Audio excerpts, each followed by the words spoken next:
Halo, perkenalkan, nama saya Nathanael Oscar Rombino. Saya dari Universitas Cendrawasih, Fakultas Kedokteran, Program Studi Profesi Nurse.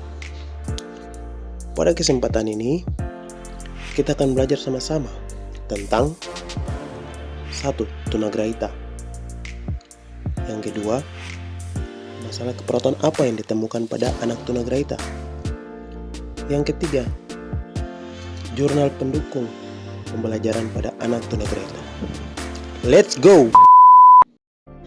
Tunagrahita. Tunagrahita ini terdiri dari dua kata. Tuna yang artinya cacat atau kurang, grahita yang artinya berpikir.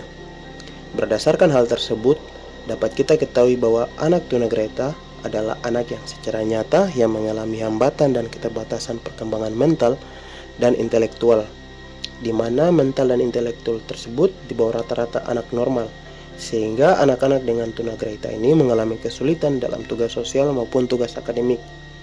Anak tunagrahita juga pada usia sekolah, biasanya anak-anak atau remaja itu ditandai dengan IQ yang rendah, kemudian pemahaman yang kurang, jadi mudah lupa untuk mengingat materi yang sudah disampaikan, dan bisa berpengaruh juga ke pelaksanaan dan tanggung jawab dalam kegiatan sehari-hari. Kemudian ada klasifikasi anak tunagrahita, ada terbagi dalam 4 kategori. Yang pertama, ada tunagrahita ringan dengan IQ 50-70. Ini disebut tunagrahita mampu didik, dengan arti mampu menyesuaikan diri dengan lingkungan yang lebih luas. Kemudian yang kedua, tunagrahita sedang dengan IQ 35-50. Ini disebut tunagrahita mampu latih, yang artinya mampu melakukan keterampilan mengurus diri sendiri, kemudian mampu mengadakan adaptasi sosial di lingkungan terdekat, kemudian mampu mengerjakan pekerjaan rutin yang perlu pengawasan. Kemudian yang ketiga, tunagrahita berat dengan IQ 20-35. Dan juga kategori yang keempat yaitu tunagrahita yang sangat berat dengan IQ di bawah 20. Dan kategori berat dan sangat berat ini memiliki pengertian yang sama, yaitu tunagrahita perlu dirawat atau anak tunagrahita yang sepanjang hidupnya selalu bergantung pada bantuan dan perawatan orang lain. Kemudian yang berikut, ciri-ciri fisik anak tunagrahita.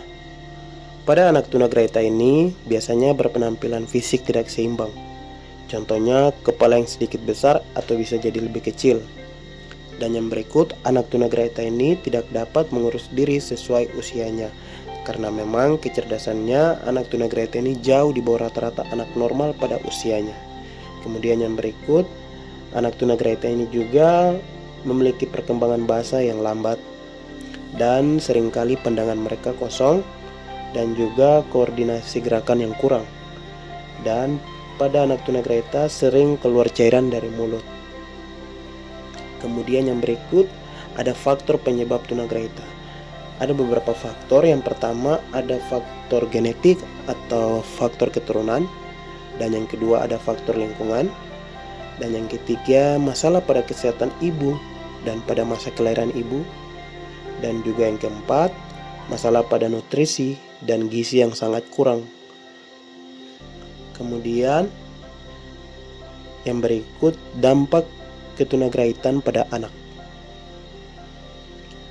Ada beberapa poin di sini. Yang pertama, anak tunagrahita ini akan memiliki hambatan dan kesulitan dalam akademik seperti berhitung, kemudian berbahasa, kemudian sulit mengingat, dan yang berikut, kurang dapat mengontrol lingkungan dan kesulitan-kesulitan lainnya.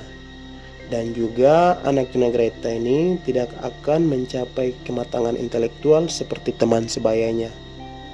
Dan yang berikut, anak tunagrahita ini sering menjadi sasaran kenakalan dan kejahilan teman atau orang normal lainnya akibat ketidakmampuan mereka dalam norma-norma sosial dan menyesuaikan diri di dalamnya.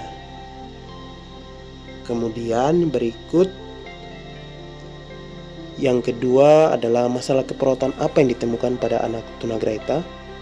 Yang pertama, ada kerusakan memori yang berhubungan dengan gangguan neurologis, dan yang kedua, kesiapan peningkatan manajemen kesehatan yang dibuktikan dengan mengekspresikan keinginan untuk mengelola masalah kesehatan dan pencegahannya.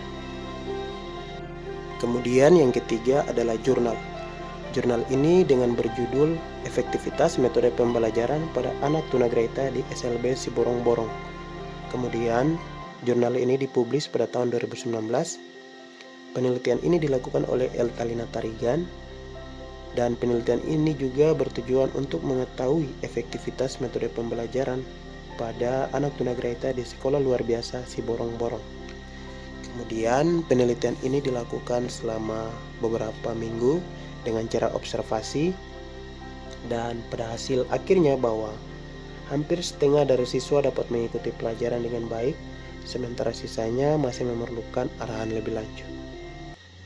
Baik, itu yang dapat saya bagikan dari tunagrahita, masalah keperawatan ditemukan, dan jurnal yang mendukung pembelajaran pada anak tunagrahita. Sekian dan terima kasih.